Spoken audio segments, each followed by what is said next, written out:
김창룡 경찰청장의 독도 방문을 두고 정치권 공방이 계속되고 있습니다. 김 청장은 지난 16일 독도를 방문해 대원들을 격려한 것으로 알려졌는데요. 일본 정부는 이에 항의하면서 한미일 외교차관 공동 기자회견을 거부했죠. 我が国の立場に鑑み、到底受け入れることができず、韓国側に強く抗議をしている中、共同記者会見を実施することは不適当と判断をしたところであります。 이런 가운데 정진석 국회 부의장이 김 청장의 독도 방문을 비판하고 나섰습니다. 한일의원연맹 조선통신사 위원장으로 일본을 방문 중인 정 부의장은 SNS에 서울발 뉴스가 뒤통수를 쳤다며 김 청장의 독도 방문이 부적절했다는 취지의 글을 올렸는데요.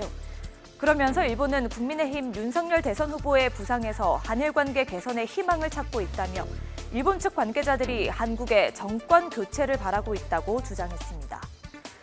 당장 더불어민주당 이재명 후보 측은 무슨 희망을 말하는지 묻지 않을 수 없다며 일본의 적반하장조차 정쟁의 대상으로 삼는 친일 세력에게 나라를 맡길 수 없다고 맹비난했는데요. 민주당 지도부도 나서 터무니없는 말이라고 비판했습니다.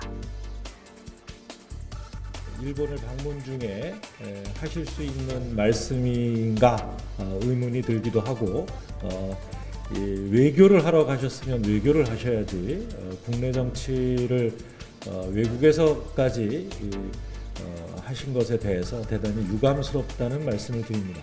정진석 국회 부의장께서는 일본 정부의 관방장관, 외교장관, 외무장관 그리고 이 외무차관의 입장과 동일한 것인지 의문이 아닐 수 없습니다. 논란이 커지자 정 부의장은 경찰청장의 독도 방문 자체는 정당하지만 일정이 사려 깊지 못했다며 정부 내 소통이 없었던 것 같다는 뜻이라고 설명했습니다.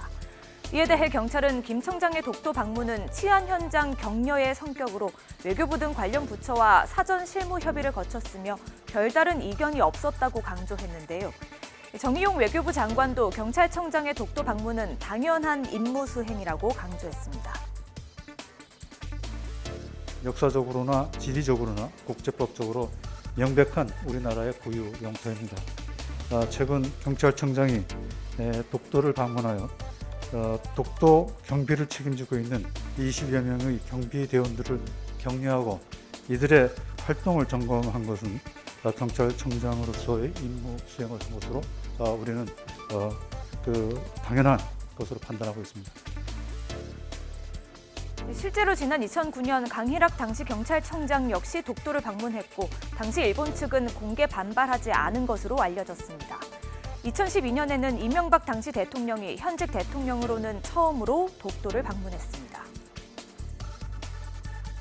동해에 제일 동간에 있는 이 국도가 독도 아니에요? 제일 동단에 있는 국도 자체 알죠? 그렇다면 지금의 여야가 뒤바뀌어 있던 당시의 정치권 반응은 어땠을까요? 야당인 민주통합당은 일본의 독도 분쟁화 의도에 말려들 수 있다며 현명하지 못했다고 지적했고 여당인 새누리당은 대통령이 우리 땅을 방문하는 것은 지극히 당연한 일이라고 반박했습니다. 대통령이 적어도 국제사회의 외국과의 분쟁이 될 만한 사안을 심도 있게 그 다음 수순까지 고민하지 않고 국내 정치적으로 활용하는 목적이 앞서는 것은 국민 여론도 조용한 외교를 원치 않고 일본도 점점 독도에 대한 어떤 그 도발 행위라 그럴까 이걸 해 나감으로써 우리가 더 이상 조용한 외교를 추진할 수 없게 되었다. 일본 정부는 우경화 행보 속에 독도 영유권 주장을 멈추지 않고 있습니다. 하지만 정작 한국에서는 대선을 앞두고 독도 역시 정치적으로 해석되는 것일까요? 뉴스가 있는 저녁 안규령입니다.